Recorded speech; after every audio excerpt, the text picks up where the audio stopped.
endings of Phantom Liberty, the paths you take, how to get them, what the different ones mean, and what happens and what you get from doing them. Now, although there is one new ending to the main game as a result of Phantom Liberty itself has 4 pretty much possible endings, although they do have slight nuances to them.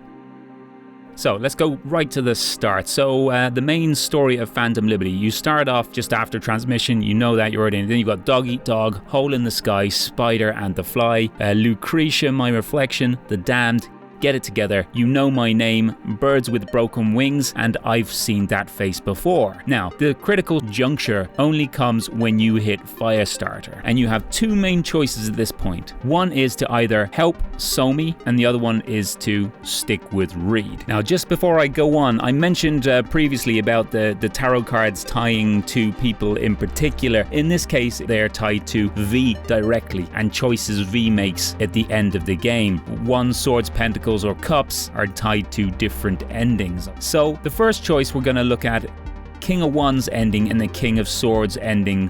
Firstly, if you decide to help Songbird, that's the main route to these ones, although you can make changes. When you're with Songbird and being watched over by Alex and Hansen, you have a choice. You can either say, I'm with you, which is to help her escape, or 1 more second to help Reed capture Songbird, okay? So when you say I'm with you, that takes you onto the quest Killing Moon. So pretty much you play through the entirety of Killing Moon until you get to the very end of Killing Moon, where you can actually start mixing things up a little bit. When you're on the tram, you have 3 choices. The first 2 are to help her and start walking towards the shuttle. The last one is to call Reed, which shortcuts you straight to the King of Swords. So the King of Wands is where you help Somi escape, which requires you being faster on the draw than Reed. What you do is when you're on the tram, you pick either of the first 2 options to help Songbird get to the shuttle. And then when you're given the choice to draw on Reed, you draw on Reed. That takes you on to the mission Unfinished Sympathy and From Her to Eternity. And that's the King of Wands ending. And there is no cure to that ending. If you choose not to shoot Reed and pick one of the other options, it will take you onto the King of Swords ending. Now, at that point, if you choose the option that you don't want anything in return, it'll actually stop the DLC and there'll be nothing else after it. Essentially, it's like a 5th ending. You have to take your 30 pieces of silver at this point. You can also get straight to the King of Swords ending by calling Reed from the tram and choose to hand Songbird over to Reed. That takes you onto the quest Through Pain to Heaven. And then Who Wants to Live Forever and Things Done Changed. And Things Done Changed is the Cure mission, which is a replacer for any of the original endings of the main game. The Cure, basically. And that is the King of Swords. Now, if you want to do the King of Pentacles or the King of Cups, you have to be back at Firestarter and you have to say 1 more second and help Reed capture Songbird. At which point, it'll take you onto the quest called Black Steel in the Hour of Chaos, and then onto Somewhat Damaged. Then we have the next critical choices. When Somi asks you to help, you can choose to do that. And that takes you on to Leave in Silence and the King of Cups ending.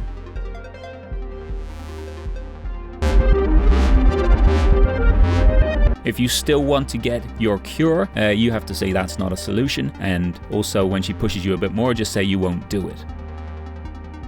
That also takes you to Leave in Silence, but this diverts you away from the King of Cups ending, which has no cure, which is where everything would end, just there. And it reroutes you to 4-7, which then takes you on to Who Wants to Live Forever, Things Done Changed, and that would be considered the King of Pentacles ending.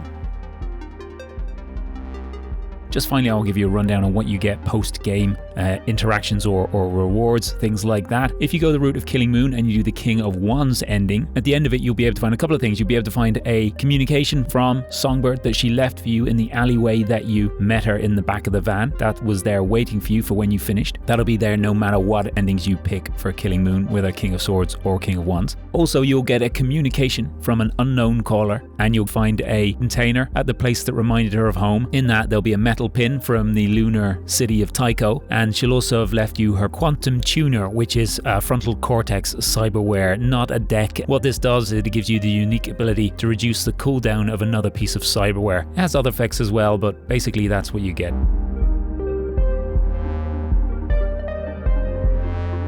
The King of Wands also, of course, gets you Reed's iconic weapon, which is his pistol Pariah. If you go for the King of Swords ending, you don't get either of those that you get in the Wands ending, which would lead you to believe it's a pretty bad ending, but you do get the cure. If you go with Somewhat Damaged, it's going to lead you to the King of Pentacles and King of Cups endings, and that's going to give you access to something particularly awesome, depending on if you want to use it and let the Blackwall AIs into your life in a meaningful way. You can pick up 2 schematics while you're in the Militech facility, and when you loot the cyberware from the robot when Somi takes it down, you can use those to create one of 2 things. You can create a cyber deck called Kanto, which gives you access to the Blackwall AI quick hack, which is like the one that you use with Somi when you're escorting her to the tram. Or you can create Erebus, which is an assault rifle. Pretty devastating. Using them both, they're a bit like Skippy and they're quite talky. I cover this in one of my other videos in more detail. Also, prior to Somewhat Damaged, during Firestarter, you're going to have to fight Hansen, which is going to expose you to his iconic weapons. So you're going to get Fang, Bald Eagle, and Wild Dog. So Fang is an iconic knife, Bald Eagle is a revolver, and Wild Dog is an iconic LMG. Definitely worth trying out. Like I said, you get the Erebus or the Militech Kanto Mark 6 during Somewhat Damaged. And whether you go on to do King of Pentacles or King of Cups, you're going to have access to these things. If you choose the endings that make a deal turning Songbird over, you're going to get credits and a medal from the president for what it's worth. And there you go, that's the 4 endings. So King of Wands, you're helping her escape and killing Reed, and you don't get an alternative ending.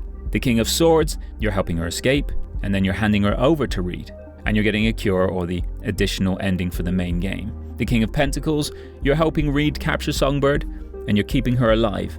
And that also takes you to the alternate ending with the cure. And the King of Cups then, you're helping Reed capture Songbird, and you're deciding to let Songbird go, and that gives you no alternative ending and no cure. There are nuances within each of the endings and how Johnny actually responds to you as well, which I think is interesting. They are all totally worth playing through, but that's the breakdown basically. I hope it's clear and helps you make some choices along the way if this is your 2nd or 3rd playthrough. Okay, thanks for watching. If you found this video useful, I hope you wouldn't mind dropping a like, and if you want to subscribe, that'd be cool too. I will hopefully see you in my next video. Take care, folks. Enjoy the game. Bye.